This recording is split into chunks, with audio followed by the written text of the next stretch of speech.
ma patte tripotait, il faisait ça avec tout le monde. Puis je suis sûre qu'il continue encore, même s'il a fini par nous laisser tranquilles. C'est un tripoteux. C'est un tripoteux, c'est tout. Faut pas en faire une maladie. Quand j'étais petite, c'est sûr que j'aimais ça.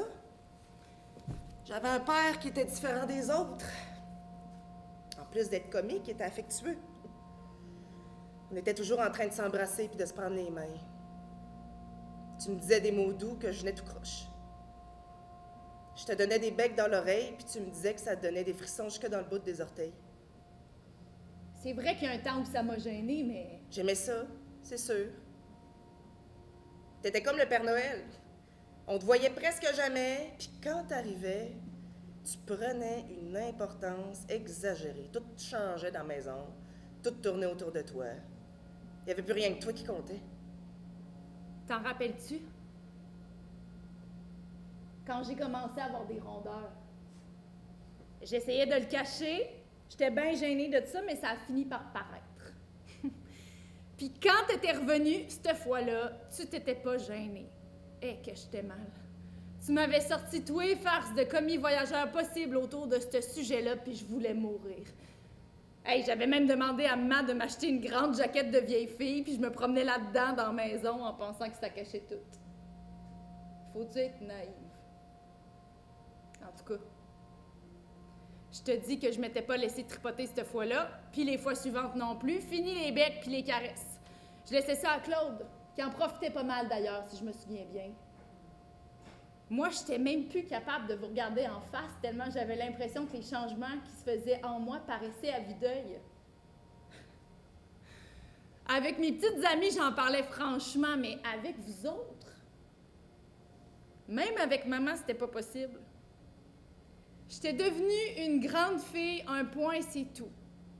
Elle m'avait bien expliqué ce que ça voulait dire, le côté physique, tout ça, mais est-ce que ça changerait dans ma tête?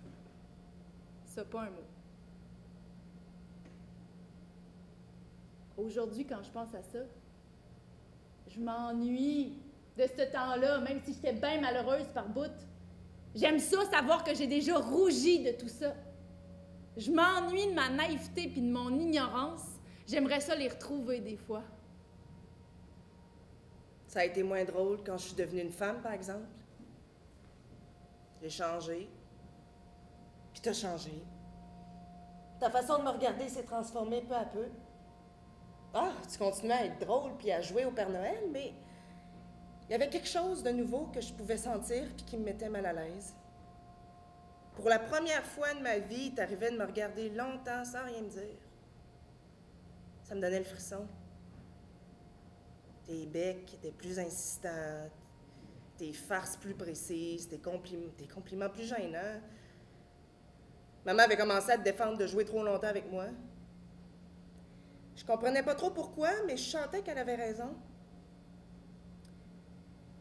Ça fait que tu te tiraillais avec Claude sans grande conviction. Tu t'es jamais tellement occupé de lui, hein? Des fois, on avait l'impression qu'il t'intéressait pas parce qu'il s'intéressait pas aux mêmes choses que toi.